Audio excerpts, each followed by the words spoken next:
दोस्तों, एक अवधपुरी नाम का गांव था जहां पर एक ब्राह्मण अपने पत्नी के साथ रहता था। उसकी पत्नी ने जेठ के समय पुत्र को जन्म दिया।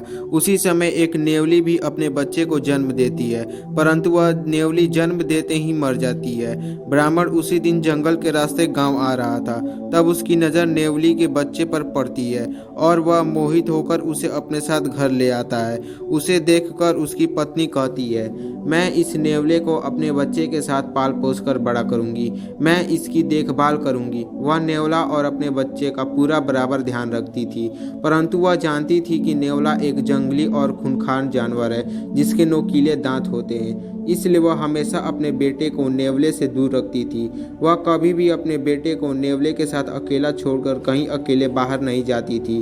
एक दिन वह अपने पति से कहती है, मैं तालाब जा रही हूँ, आप मेरे बेटे का ख्याल रखिएगा, नहीं तो मेरा बच्चा अकेले पड़ जाएगा इस घर में। मैं तुरंत पानी लेकर आ जाऊंगी। और वह तालाब की ओर चल देती है।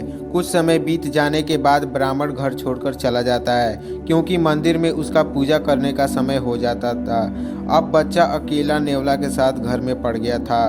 तभी अचानक एक ब्लैक कोबरा उस घर में आ जाता है और वह बच्चे की ओर जाने लगता है। तभी नेवला सांप को देखता है और उसे महसूस होता है कि सांप उसका प्रकृत दुश्मन है, और नेवला बच्चे को सांप से बचाने के लिए उसके सामने आ जाता है और फिर सांप को पंजा मारकर अपने नोकीले दांतों से टुकड़ों में काट देता है। उसके बाद वह घर से निकलकर ब्राह्मण की पत्नी को खोजने निकल जाता है, ताकि वह उसे अपने बहादुरी के बारे में बता सके। जब ब्राह्मण की पत्नी नेवला को देखती है तो वह बहुत ही चिंता में पड़ जाती है, क्योंकि नेवले का पूरा शरीर खून से लथपथ था। और वह रोते हुए गुस्सा होकर नेवला से कहती है, तुम बहुत बुरे हो, तुमने मेरे बेटे को मार दिया, मैं तुझे नहीं छोड़ूंगी।